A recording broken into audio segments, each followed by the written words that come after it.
My father used to take me to the Natural History and Science Museum downtown when I was 6. That was when I first saw her. I remember thinking, what a pretty name for someone that was the Lemon Blossom Girl. I have never been able to forget the time I laid my eyes on the Lemon Blossom Girl, imprisoned in the tall glass case, smudged with the fingerprints of all the other children who had come to stare at her. But she couldn't stare back. She lay on the floor of a papier-mâché cave, curled around herself, her smooth head cradled and face hidden by tattered, crossed arms. I watched her for a long time, with my dad standing there reading to me from the place card that described the way she became mummified.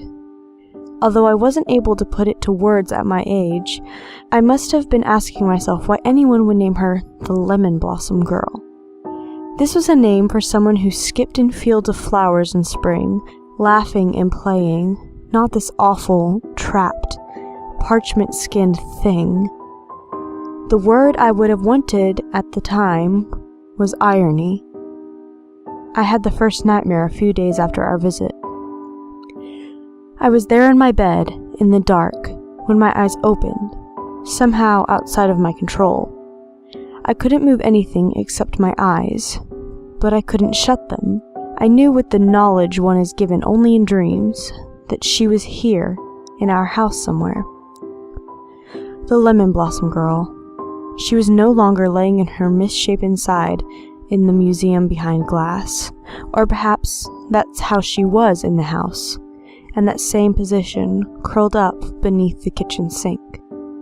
I couldn't see her in the dream, but I felt her presence. I knew that she was on the other side of the house waiting for something, thinking bad thoughts with that smooth, yellowing head of hers. Thinking of me.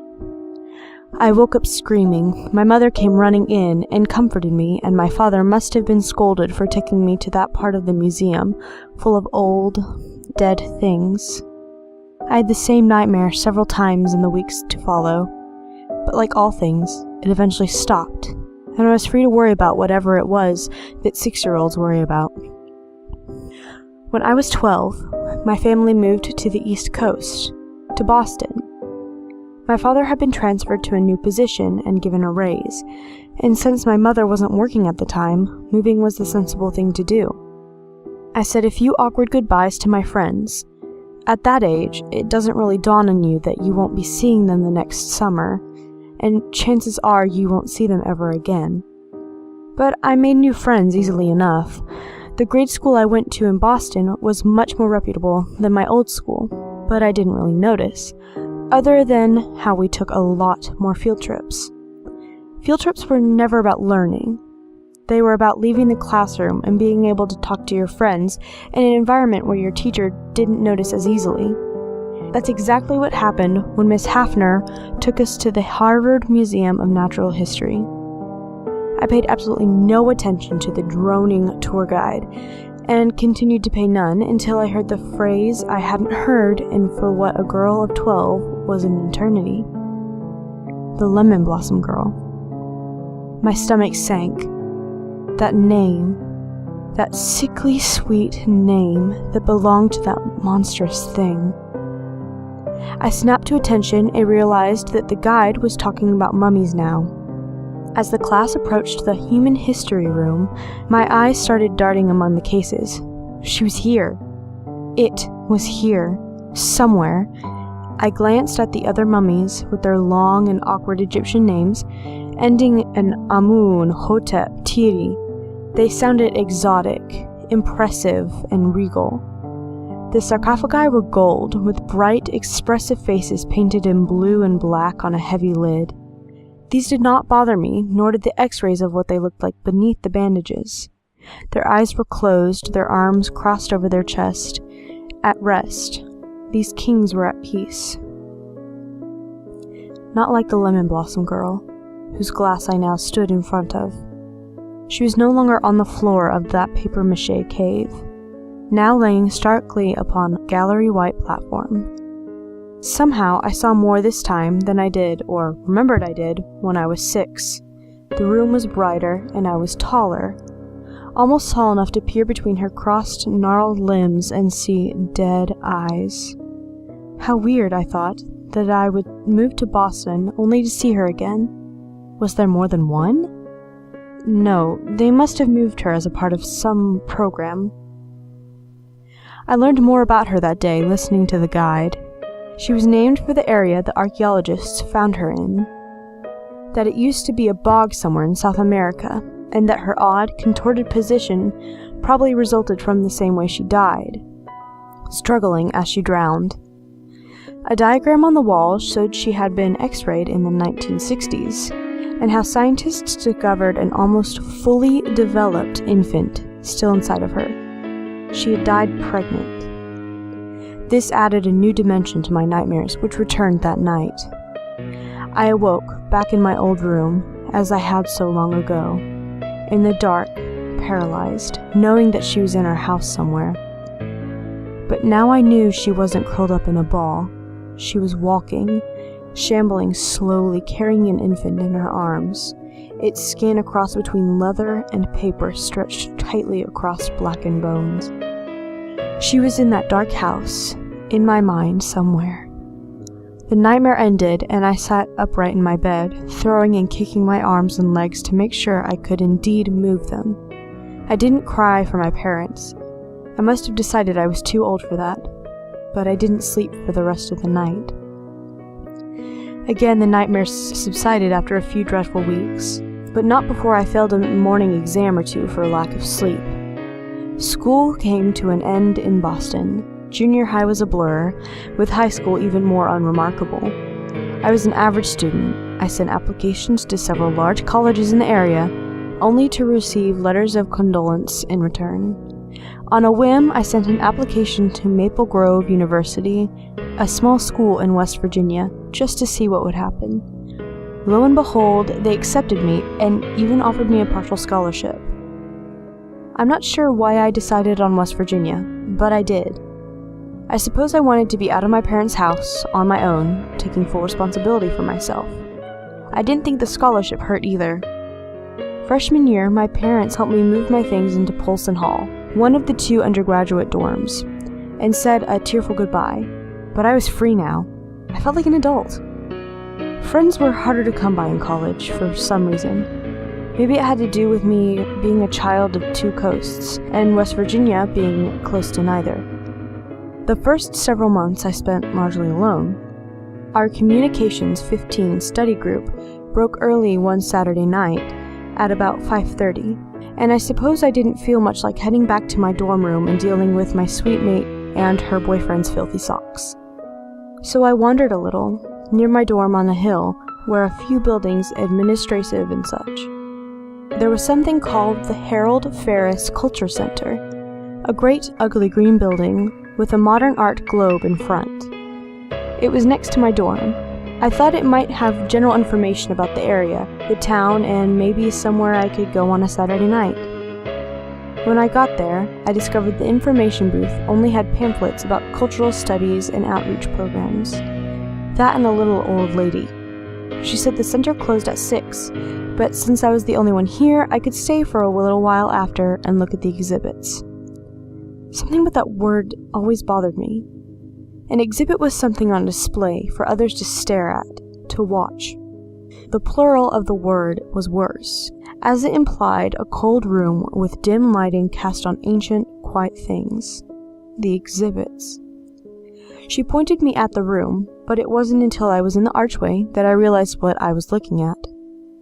It was a cold, cold room, with dim yellow lights in the ceiling, focused on pots, arrowheads, and other historical trinkets, and one large display in the center of the room. Lemon Blossom Girl. I stumbled backwards. She was here! For the 3rd time in my life, in a town I considered the middle of nowhere. I can only imagine the expression on my face as I edged forward into the room. South American Relics, 1,200 to 15,000 AD, the sign read. Lemon Blossom Girl. And now I was thinking that it was peculiar, very peculiar, that this exhibit, of all things, would be here of all places, the Harold Ferris Culture Center at Maple Grove University.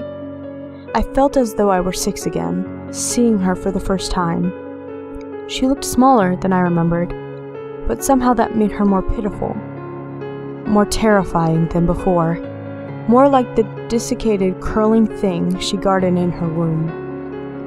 I began to doubt it could have ever been human. What cruel process of nature would allow such a thing to continue to exist? I did not picture the Lemon Blossom Girl as a woman with a child who became trapped in some swamp in South America, while Europe suffered through the Dark Ages.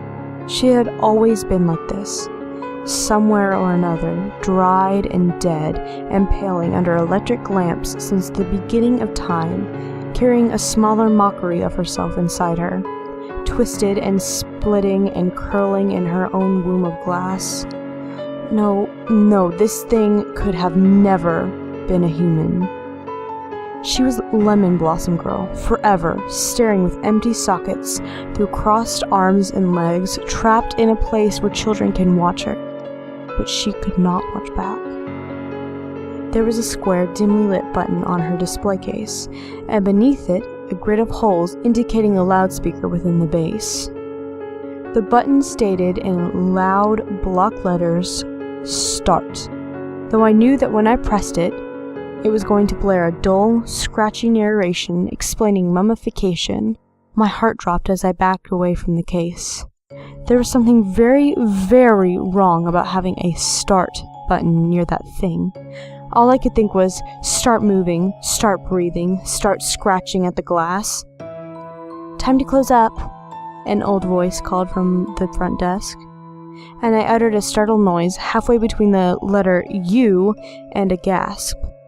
The sound echoed in corridors of the hall that the dim lights could not reach.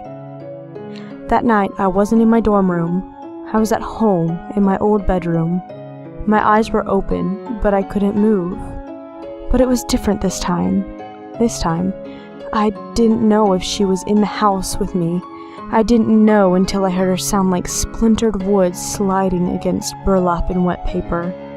I smelled something thick and ancient like parchment and faintly cloves, a sickening, thick, spicy sweetness.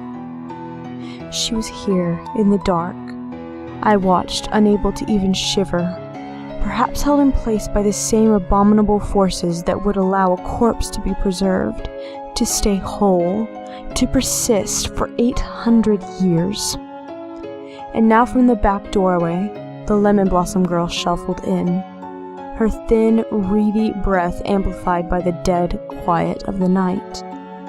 She lurched forward, slowly and unsteadily on bone-splinter legs, stopping in the middle of my room, and turned. Now she was watching me. She held something close, something I did not want to see, something I was beginning to make out in the moonlight. It squealed. That was 6 days ago. 6 days ago. And she hasn't stopped since. I know she's down there, my Lemon Blossom Girl, behind glass, closer than she has ever been. She can follow me as far as a museum display, but she needs my dreams to come closer, to watch, to hold her young. I know she's down there, thinking bad thoughts in that dead, dry head of hers, thinking about me. This morning, I went to the gas station and returned with 1 gallon of gasoline and a box of hurricane matches. Tonight, I think I'll pay her one last visit.